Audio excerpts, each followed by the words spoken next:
Welcome to another episode of Entrepreneurship Unboxed, your front row seat to the stories, struggles, and secrets behind today's most innovative startups, entrepreneurs, and investors. I'm your host, AJ. And today we have a truly inspiring guest joining us, Dr. Jeff Standridge is a growth strategist, 3-time best-selling author, certified executive coach, and managing director at Innovation Junkie. With a career spanning over 3 decades, Dr. Standridge has helped countless entrepreneurs and executives unlock their true potential and achieve sustained growth. In this episode, we dive deep into his journey of self-discovery, the strategies behind building high-performing teams, and the secrets to turning setbacks into comebacks. Get ready for an episode packed with raw, actionable insights that will help you navigate the complex world of entrepreneurship. Let's get started. Dr. Jeff, it's an honor to have you today on the show.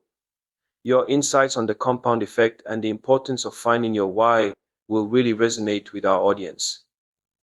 I'm excited to dive even deeper into your journey and the powerful frameworks you've developed to help entrepreneurs and communities thrive.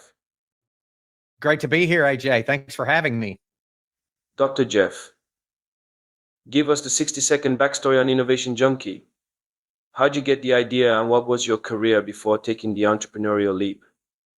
Sure, AJ. So I spent about a little over 10 years in healthcare. I was actually a paramedic and a respiratory therapist, and I worked on the helicopter team for Arkansas Children's Hospital for 9 years, about 6 of which I was a professor at the University of Arkansas for medical sciences. And because of my studies in leadership, that led me to work for a publicly traded technology company starting back in the late 90s. And I became an entrepreneur. So I did entrepreneurial things, but I had the safety net of a corporate salary, if that makes sense, working for a large publicly traded company. And so I got into the global mergers and acquisitions market there with that company. I worked all across Europe. I started a company in Poland, acquired a company that serviced the Middle East, North Africa, based in Jeddah, Saudi Arabia, and in Dubai, and then acquired and managed another company in Brazil, and not to mention several acquisitions across North America. And so that really gave me the bug, if you will, for innovation and entrepreneurship. And so after about 20 years with that company, approximately 8 years ago, I left to start an entrepreneurial organization called The Conductor in partnership with Startup Junkie Consulting. My business partner is located in Northwest Arkansas, near the headquarters of Walmart, Tyson Foods, JB Hunt Transport. And our business model for Startup Junkie and Conductor is to acquire third-party sources of funding so that we can do free coaching, consulting, mentoring, training to entrepreneurs, aspiring entrepreneurs, and small business owners in our local geography, our home state, if you will. Because we had a number of other companies coming to us that didn't qualify for those free services, wanting the same kinds of work, in January of 2020, we started our consultancy called Innovation Junkie, where we focus on innovation and strategic growth for more mid-market to large companies around the world. And that's how Innovation Junkie came to be. You've spoken about the importance of entrepreneurs finding their calling and aligning their business ventures to fulfill that deeper purpose. Can you share more about the process you've used to help other entrepreneurs uncover their true calling and the transformative impact it can have on their entrepreneurial journey? Yeah, so the connection between vocation and calling. Yeah. When I worked for this large publicly traded company, I started really looking at whether my highest calling in the world was to sell data to marketers trying to better target their consumers, because that's what my vocation was. That's how I earned my living.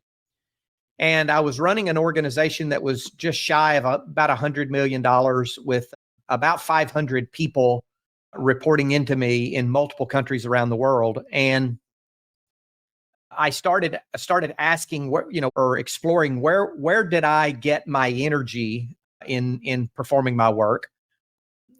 Where did I spend my time? Where did I get positive feedback that I made an impact on someone? And what I began to notice was that it was where I would get my energy was when I was spending time with the people in my organization, providing one-on-one coaching or facilitating meetings with them, helping them problem solve so that they could do a better job at their work, their vocation.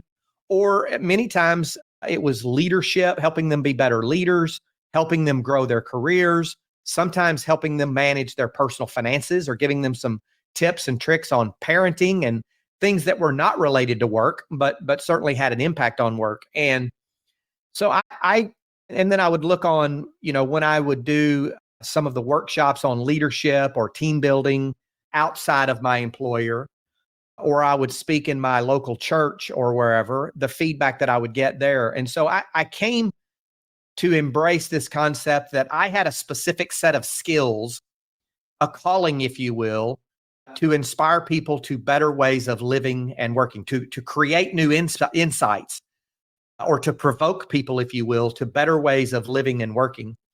And when I embraced that calling, if you will, or that special set of skills and capabilities, and I began to draw a connection between those skills and capabilities and what I did every day in my vocation, I realized that there was a connection, that my employer gave me a platform to be at my best every day by inspiring other people in my organization and across the company to better ways of living and working.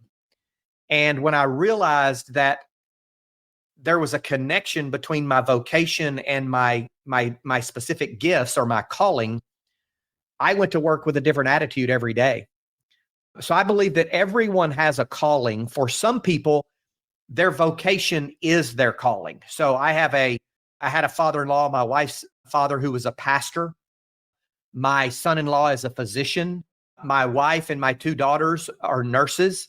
And so people in the helping professions, particularly, they get to earn their living and fulfill their calling by doing the same thing every day.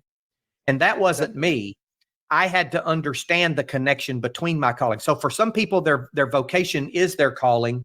For other people, their vocation can support their calling if they spend the time to figure out the connection between the two. And that's what I did. And I spent another 8 years in that job at that company, fulfilling my calling every day and also fulfilling my vocation at the same time, even though they were different.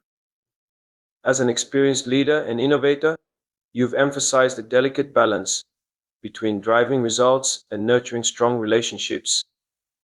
What strategies have you personally implemented to improve your emotional intelligence and relational skills?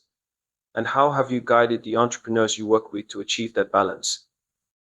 So that question and that balance between results and relationships, or now as I tend to refer to it sometimes as grit and grace. Results more along the lines of grit and grace more along the lines of relationships. What led me out of the academic world was while I was a professor at the University of Arkansas for medical sciences, I was researching the differences between top performers and average performers. And this publicly traded company came to me and wanted me to do that same research inside the company. What I found both in the medical field and in the high-tech data analytics and software development world, and I've found it in other industries around the world, is that an individual's success, both as an individual contributor, also as a leader of others, that their success is really dependent upon the degree to which they are able to manage results and relationships. If I focus on results at the expense of relationships, I will achieve wild success very quickly until I alienate everyone around me who are responsible for helping me maintain those results, and then I lose them both. By the same token, if I focus on relationships at the expense of results, people will love me until they lose respect for me because I can't deliver the results that I need to deliver to be an effective entrepreneur, leader, individual contributor, or what have you. So it really does take a balance between the two. A very well-known author in North America, Stephen Covey, is actually known around the world. Stephen Covey wrote the book, The 7 Habits of Highly Effective People, and he talked about the personal victory and the public victory, the personal victory being results, the public victory being relationships. His son wrote a book, Stephen M.R. Covey Jr. wrote a book called The Speed of Trust, and he talked about competence and character. Competence being those behaviors that generate results, and character, those behaviors that build and maintain relationships. And so emotional intelligence is, in fact, those relationship-oriented behaviors, where grit or mental toughness are those relationship-oriented behaviors. And so it really takes both. I'm a results guy by DNA. I'm born to have a focus on results. And so I've had to, number one, study what emotional intelligence is. I've read every book written about emotional intelligence. But I also learned the importance of surrounding myself with people who are more emotionally intelligent than I, so that they can give me feedback, keep me honest, so to speak, and they can balance out my tendency toward results. Now, make no mistake about it. Every person has to be able to balance both, but we all have a tendency toward one or the other. And understanding what our tendency is, and then putting safeguards in place, like other people or other reminders that we can use to balance us out, tools and techniques, if you will, to help us maintain that balance is what I have found to be most beneficial. Mentorship and honest feedback seem to be critical components of your approach. What techniques have you found most effective for creating open, vulnerable environments where entrepreneurs feel empowered to seek out and act on constructive feedback? Yeah, so the environment I like to create is on this concept of creating a culture of excellence. And I do a lot of work with entrepreneurs and other leaders in even mid-size and larger companies about creating this culture of excellence. And a culture of excellence, in my observation, companies that tend to outperform other companies have really 6 elements as it relates to their culture that they're able to focus on. And the first and foremost of those elements is strong leadership. They have a senior leader in form of a CEO and his or her direct leaders, a team of leaders who are bought into the core values of the organization, who believe in the capabilities of the individuals in the company, and they put a lot of focus on creating the right environment where individuals can be open in their communication, where they can be authentic in their shortcomings and failures. Mm-hmm. And so they cultivate that concept of strong leadership. The second one is they create clarity and focus around where the organization is going. They have a crystal clear strategic growth plan. They know what is strategic to the company, what is not strategic to the company. They communicate that across the organization. The third thing is that they have engaged and committed teammates. So they spend a lot of time interviewing candidates to ensure that they are the right fit for the organization versus just looking at resumes and offering jobs. Interviewing against those core values, making sure that individuals are cultural fits is critical. Even more so, once you determine that they have the basic skills and capabilities and experience, then you really need to spend the majority of time making sure that they mesh with the culture of the organization. The fourth thing is what I call empowering communication. So the word empower itself means to make someone stronger and more confident in dealing with the circumstances that they're facing. So empowering communication is a communication that leaves someone feeling stronger and more confident at overcoming the challenges they're facing. And so just communicating the definition of empowering communication and sharing that successful companies have that element of a culture of excellence, this willingness to communicate in a way that make people feel stronger and more confident, has a tremendous impact on creating that openness and feedback of culture and what have you. But there's also balance with that, the fifth element rather, which is 100% accountability. And what that means is that when I agree to take on a task by a specific date, I'm saying to everyone around the table, I've got you. I will take care of this.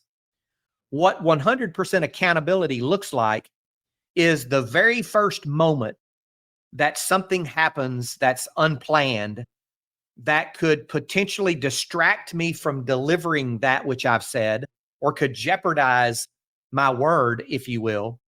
The very first moment I recognize that, I come to my colleagues and I say, hey, look, I know I committed to get you this by Thursday at noon, but something has changed. Is Thursday at noon still critical? Most of the time, your colleagues will say, no, listen, I'm not going to touch it before Monday. So go do it by Monday. Sometimes they will say, no, absolutely, it's critical Thursday at noon because I have a meeting at 2 p.m. with my client. So then I say, okay, I'm glad to know that. Now I have to change my priorities and maybe not do some other things so that I can keep this commitment. That's what 100% accountability looks like. 100% accountability doesn't look like the way most people portray it. And that is, I'm not going to get this done by Thursday, but I'm not going to say anything until someone asks me for it and hope that they don't ask me for it at 2:00 on Thursday. I believe that accountability and communication are deeply interconnected. True accountability can't exist without open and effective communication, and vice versa. They go hand in hand in creating a culture of trust and responsibility. That's right. That's Definitely. Right. And then the last one is organizational agility. And what that basically means is, in the words of the famous US boxer Mike Tyson, he said, everyone has a plan until they get punched in the mouth. And so when you get punched in the mouth, can you bounce back both individually and as an organization? Looking back on your own entrepreneurial journey, what key lessons or pieces of advice would you share with founders and business leaders to help them better manage their time and energy and focus on the most impactful priorities? Great question. I have a few things that I would share. Is number one is I cannot emphasize enough hiring the right people. Mm-hmm. An average performer, and I'm just talking an average performer, somebody who's middle of the road, creates 10 times the drain on the leader as a top performer. So in other words, if you have a top performer who is in sync with the clarity and focus of the organization, they know where the organization is going and they know how they contribute to the success of the organization, they create 1/10 of the leadership drain as just an average employee. That's huge in terms of return on investment for the people that you hire. The second one that I would say is that entrepreneurs and CEOs particularly, but all senior executives, should always be operating at the top of their license. And what I mean by that is I have entrepreneurs who come to me and say, I just want my company to generate $1 million a year, just $1 million US a year. So I tell them to do this simple math. If they were to go work for a large corporation down the street in the US, they're going to plug in 2,080 hours for a 12-month salary, because that's about the number of hours. 40 hours a week is the US standard, times 52 weeks a year is 2,080 hours. Well, let's just drop it to 2,000 because it makes the math work, right? $1 million a year divided by the number of work hours that entrepreneur has in the year is $500 per hour.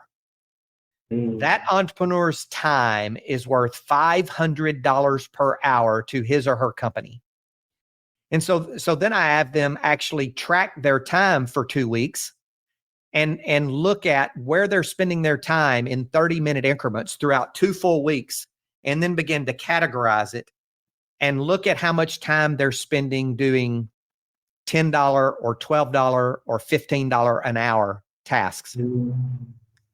Because if they can offload those tasks to a VA or to other employees in the company, then they can focus on those $300, $400, $500, $600 an hour tasks. So time is valuable, and hiring right, but also working at the top of your license is critical. Those are two pieces of advice that I always. The third one would be to know your numbers. Do the work and know your numbers. Learn how to read a profit and loss statement. Learn how you make money. Understand the knobs and levers and dials of your business so that you can pull the right levers when you need to pull the right levels. You can fine-tune the right dials when you need to fine-tune the right dials, or you can push the right buttons when the situation warrants it. But the only way to know which levers, buttons, and dials that you have available are to know your business, know your numbers, and know how you make money. When working with entrepreneurs, you emphasize the importance of helping them uncover their intrinsic, wider personal motivations driving their business ventures. Can you walk us through your process for guiding entrepreneurs through that discovery and the profound impact it can have on their ability to overcome challenges? Yes, for sure. Business is hard. Entrepreneurship is hard. And so if there's not some form of why behind that business, then it's just all too easy to give up when things get really, really tough. So, I talk entrepreneurs through, number one, a process to help them understand their calling, what their specific gifts are, because for some people, being in tune with their calling is a big enough why. For other people, perhaps it's not. So I get them to start thinking about, what does that business afford them the opportunity to do or be that they wouldn't do or be otherwise. So for instance, my family is number one for me. I have two daughters and a wife. I now have two granddaughters, and we'll probably have another couple of granddaughters before it's all said and done, and our grandkids before it's all said and done. And I never really played golf much because it took me away from my family too regularly in order to get good. I had to spend too much time away from my family. So my career, both as an entrepreneur, as a consultant, but also as an executive, afforded me the opportunity to earn a salary that I could purchase experiences for my family. We could go on vacations and holidays together. We could spend time on the weekends together. We have a place on the lake, a little north of here. We may go to the beach together during this. My kids are grown and we still vacation together. And so creating those experiences for my kids was very, very important to me. It was part of my why. So I try to help entrepreneurs understand what can they do or be as a result of their business that they wouldn't be able to do or be without their business, and then make the connection between the two. In your collaborative book project with Jeff and Marion, is it finished? You're focused on capturing the essential elements of building thriving entrepreneurial ecosystems. What core insights or frameworks do you aim to share that could help communities foster more innovation and startup activity? It's called Creating Startup Junkies.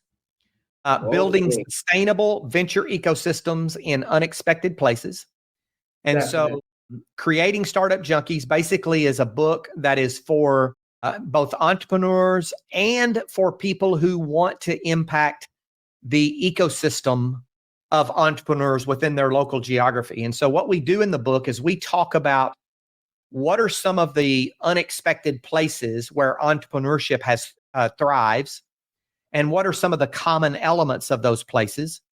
Arkansas, where I live, is a rural state. There are only about 3 million people in my entire state. The size of my state is about the size of Great Britain, yet we only have 3 million people, where Great Britain has 70 million, right? And so we focus on the four pillars of entrepreneurial ecosystem building. Number one is entrepreneurial talent. So working on building the talent pipeline, so to speak, helping people understand that college is great for some people. It's not so great for other people. And entrepreneurship is a viable career path, regardless of whether one goes to university or not. The second one is culture, creating a culture of entrepreneurship and making sure that people understand that entrepreneurs need a culture of other entrepreneurs where they can bounce ideas off of one another, where they can share resources, maybe even share workspace. The third element is community engagement. Looking for those flagship organizations within your community. It may be the municipality, it may be large employers, it may be the local university or technical college, but engaging those folks in the creation of the entrepreneurial ecosystem, because everyone benefits when entrepreneurship thrives. And then finally, access to capital, making sure that we are cultivating access to capital at all stages of venture development, from seed stage, idea stage, all the way up through growth stages as well. You've had an extensive career spanning corporate leadership, entrepreneurship, investing, and ecosystem building. How have you been able to maintain such a high level of productivity and impact across these diverse domains? What principles or strategies have you developed to maximize your time and energy? Well, that's a great question. I will say I have strong partners, business partners, both in the investment realm, in the companies where I personally invest. I have strong partners in terms of employees that work along, team members that work alongside me. So people is one aspect of making sure I'm aligned with the right people. That's number one. Number two, once we're aligned with the right people, making sure that everyone understands where the lines of responsibility and accountability are. Who's responsible for this and who's responsible for that? Because no one has the time to duplicate effort. So having very clear lines of accountability. Number three, I think, is being passionate about my state, my country, and my local geography, and aligning myself with people who are also passionate about the same. And then finally, this concept of results and relationships that we've talked about previously, cultivating the disciplines that lead me to be productive. I have a few hobbies, but there's such a close alignment between my calling, my vocation, and my hobbies that I probably spend a lot more time working, but it's because I'm passionate about what I do. I still spend a lot of time with my family. I spent the entire weekend from Friday until Sunday with my daughter and her significant other and my wife in a boat on the lake all weekend. Didn't work one time. But I make the most out of every opportunity when I'm actually focused on work to get the greatest benefits. And I also place a big priority on the time value of focusing on operating at the top of my license, like the example I gave you a few moments ago. As an active investor through Cadron Capital Partners, what are some of the key factors you focus on when evaluating potential deals? How do you assess not just the business fundamentals, but the character and capabilities of the founding team? Yeah, so number one, no one makes an investment for Cadron Capital Partners without all of us agreeing to make that investment. And so there are usually four of us who vet every deal. Sometimes, if we're not completely aligned, we have an investment committee, an investment advisory committee that we will send it to as well and get their feedback. And so, number one, nobody has the authority to make a unilateral investment decision. we take the fiduciary responsibility of our investors very, very seriously. But secondly, we do look at the business fundamentals, the fundamentals of the idea, the fundamentals of the market. So all of those fundamentals, we do a pretty detailed job of reviewing. But the other thing that we look at is the credibility of the entrepreneurs, the team. We often ask ourselves, would I want to go have dinner with this entrepreneur? And if I wouldn't want to go have dinner with them, then why would I write a check and invest my money with them? That's a good one. Yeah. The other thing is their credibility in terms of how they answer direct questions. If I ask them direct questions and they give me indirect or vague answers, and I reiterate that question a little more directly, and they sidestep it again, that doesn't bode well for their credibility. Let's say that they've wowed us all in the pitch. They've passed the dinner test. All four of us want to invest. We think the team is rock solid. And so we communicate to them and tell them that we want to go to due diligence. And so we ask them to send us a link to their data room or their Google Drive or their Dropbox folder, and we give them a list of all the due diligence documents that we want to see. The clock starts ticking the moment we send them that link. If it takes them 5 days, 10 days, 3 weeks to get that data room populated, then that leads me to believe that they don't have their act together. And so every interaction that we have with them, right up until we write that check, is effectively an interview. And they can't walk away from that interview unless there's a net change. Either their credibility gets better from that interaction or their credibility gets a little bit worse. And so we're constantly looking at the trustworthiness, the dependability, and the credibility from every interaction we have with those entrepreneurs. In your experience working with entrepreneurs, what are some of the common pitfalls or mistakes you see founders make, and what advice would you offer to help them avoid those traps and set themselves up for long-term success? Yeah, there are a couple of things there. So the number one reason that a startup fails is because they create a product that no one wants, or they create a product or a service that not enough people will buy at the price point required for it to be a profitable ongoing business. But they don't know that until they've already built it. So I heavily focus on suggesting that entrepreneurs do a good job of customer discovery. So to identify their riskiest assumptions and then begin testing those assumptions, to identify very, very articulately the business problem they're trying to solve, the target customers for whom the business problem exists according to their assumptions, and then going out and talking to those target customers in an interview process that asks unbiased, open-ended questions to see if they identify the same problems, to see if they validate or invalidate the problems. Once they've validated that the problem exists and then it's a big enough problem, then do the same thing when they start designing their solution. Go meet with potential target customers and lay out the potential solution and get feedback on it and do a good job of customer discovery there. So customer discovery is first and foremost. Too often entrepreneurs fall in love with their ideas, or they fall in love with their solution.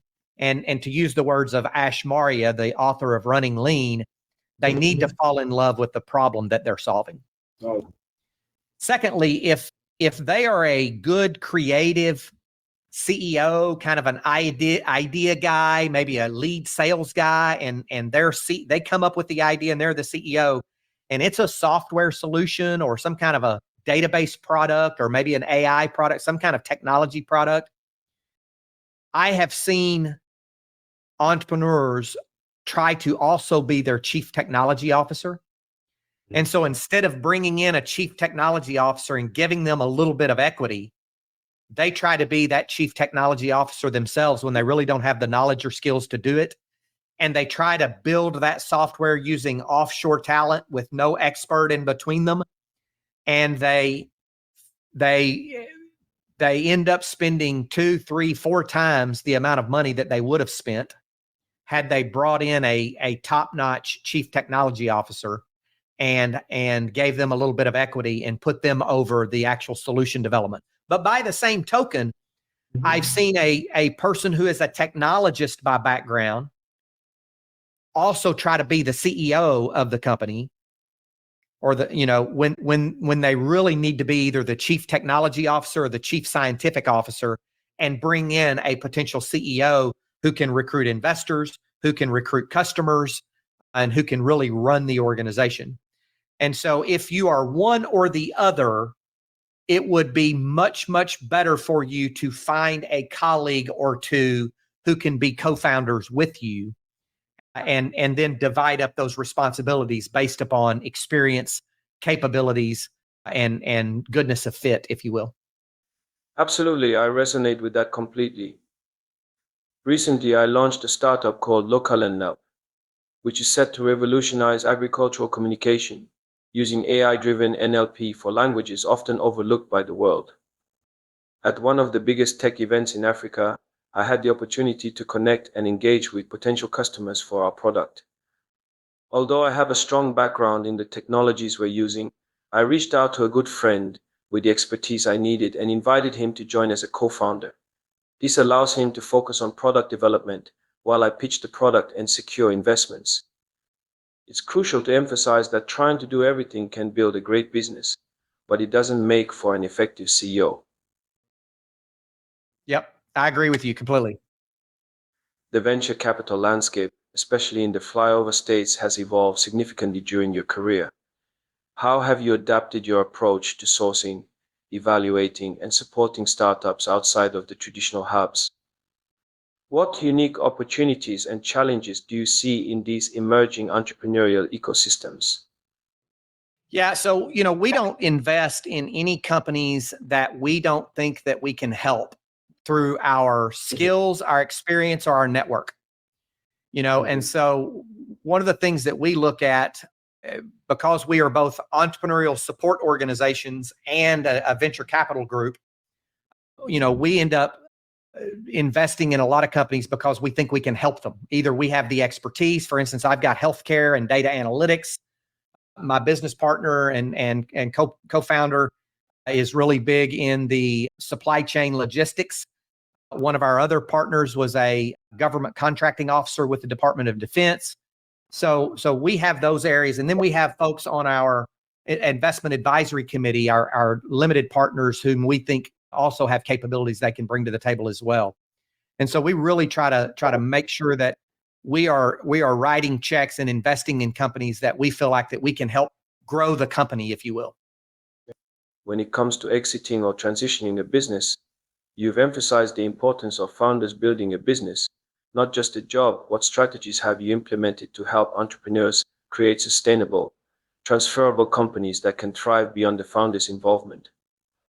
So that's a good question. I actually just wrote an article that was published. You can probably search on the title of the article. It's called "Passing the Torch."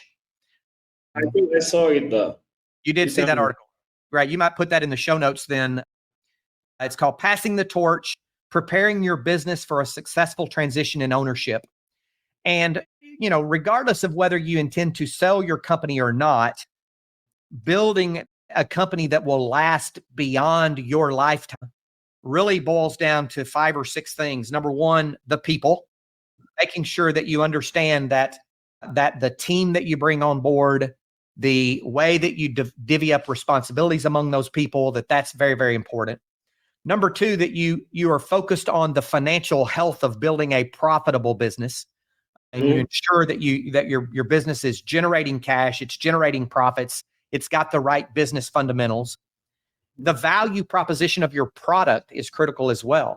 Making sure that you're evolving your products and services in a manner that meets the market, that matches the market need and the market demand. That you're protecting any of your secret sauce, if you will, or that proprietary knowledge that you have. That could be in the form of patents and trademarks, copyrights, or it could be just in the form of trade secrets around the processes that you've perfected. predictability, making sure that you're building a system where you can get customers predictably, you can generate predictable revenue, and that your systems are scalable. And then finally, your patrons, making sure that you are building lasting relationships with both your customers and your suppliers and partners. So those kind of 6 P's, if you will, people, profitability, product, proprietary knowledge, predictable systems, and patrons are really the fundamental building blocks of building a business that will last beyond you as the entrepreneur. Looking ahead, how do you envision the entrepreneurial landscape evolving, particularly in light of shifts like remote work and economic uncertainty? What advice would you offer founders and ecosystem builders to future-proof their businesses and communities? Yeah, so, I think the reality exists that people are no longer bound to brick and mortar buildings. I know a lot of the larger companies are starting to drive forward with the return to work or the return to office initiative, and that's being met with limited success. And so I think we have to help our entrepreneurs understand that a distributed workforce is a high likelihood for whatever type of business that they're going to build.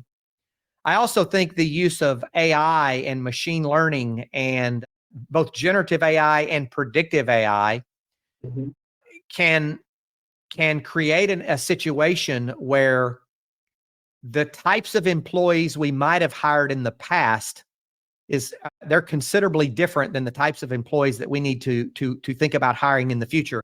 I heard someone say that AI and the robots are not going to take our jobs, but people who know how to use AI and the robots are going to take our jobs, right?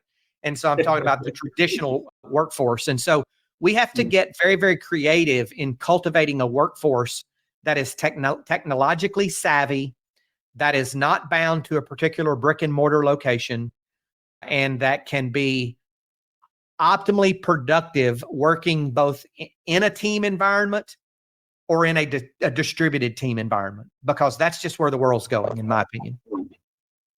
If you could gift a single book to every entrepreneur in the world, which one would it be and why?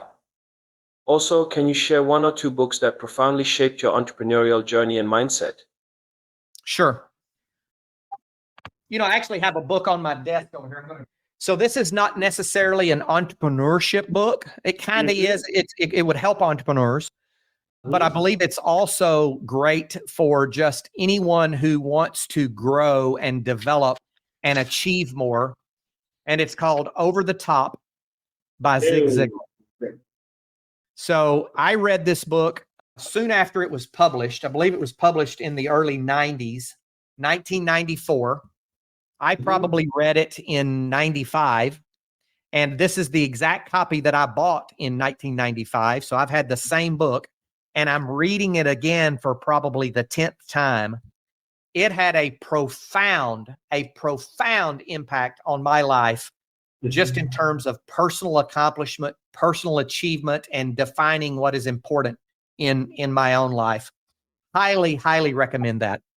Another book that was highly impactful on me, it was a book that was written actually a little earlier than this one, maybe 4 years earlier than this one, called The 7 Habits of Highly Effective People by Stephen Covey. Had a profound impact. And then, of course, there are books out there as it relates to entrepreneurship today, like Running Lean by Ash Maurya. That's the book from which we get the lean canvas.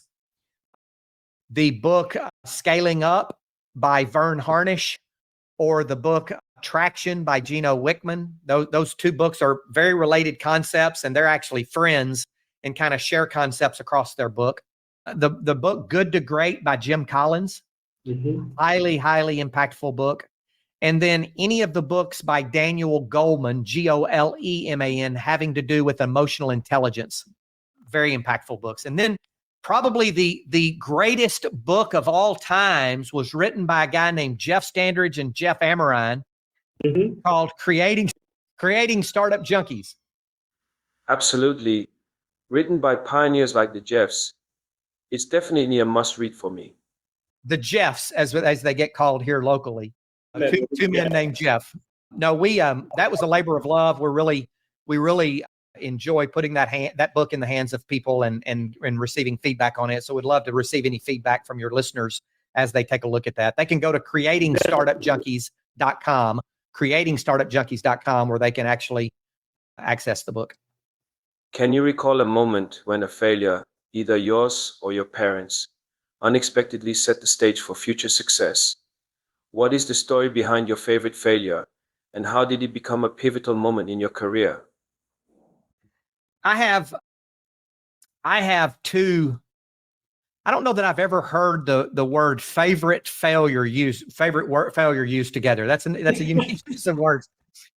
But my two favorite failures, one was when I was 24 years old. I was newly married. I had just finished college and was working, but I bought the business that I had worked in all the way through my high school years as a part-time job in my hometown. I bought that business and I hired someone to run it for me. And I would go back there. I lived 2 hours away, so I would only get to go back about once every couple of weeks and check on the business. And I ended up losing that business because I didn't know the fundamentals of entrepreneurship, number one.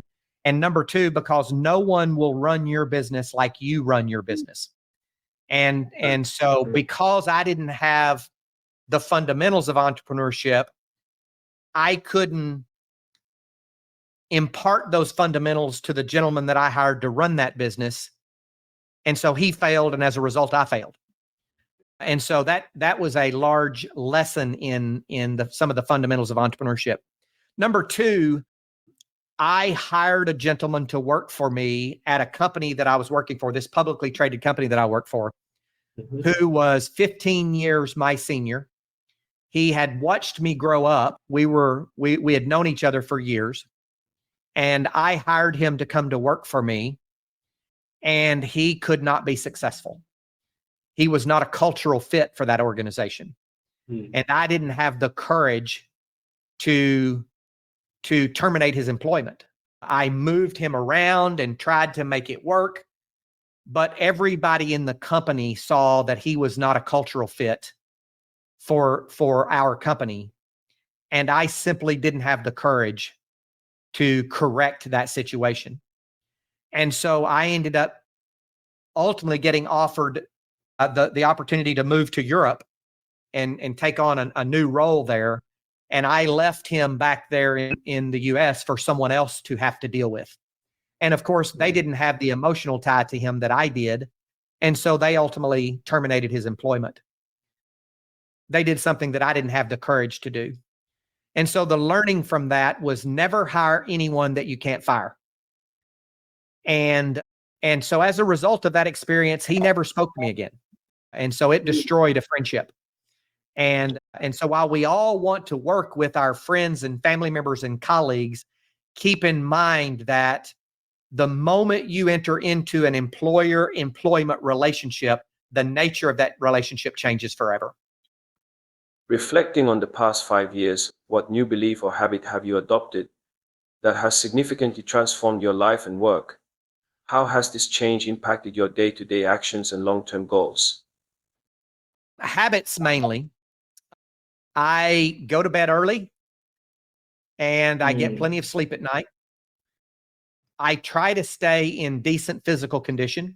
Now, sometimes I'm in better physical condition than other physical conditions, because being in good shape physically and emotionally with plenty of rest is really a safeguard against stress.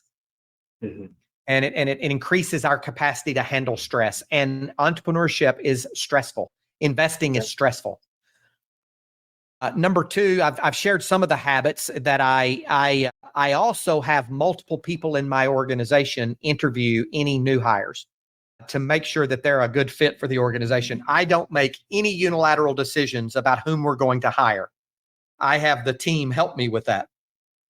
And so that's a habit that I've learned from one of those favorite failures, as you call them.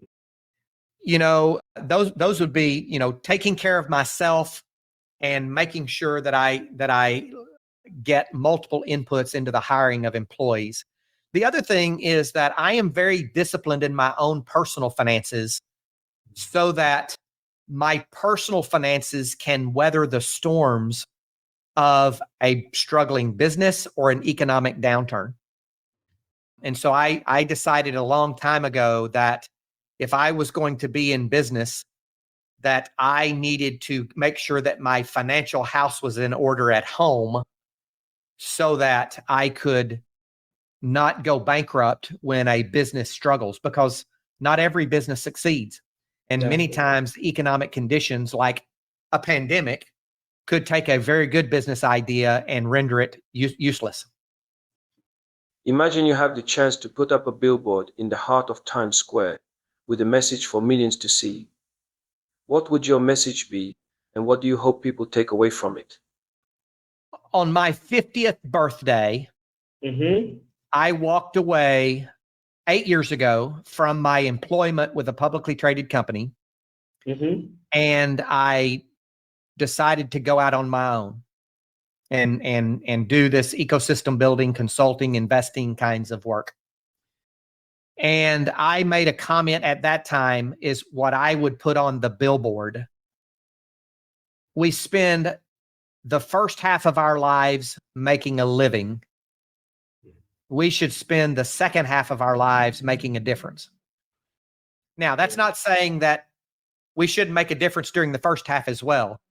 But if we haven't made the difference in the world that we ultimately want to make during the first half of our life, then we need to make sure the second half of our life is more focused on that.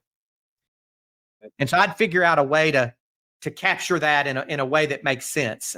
But I said at that time, I had at 50 years of age, I came to the realization that I spent the first half of my life making a living. I wanted to spend the second half making more of a difference.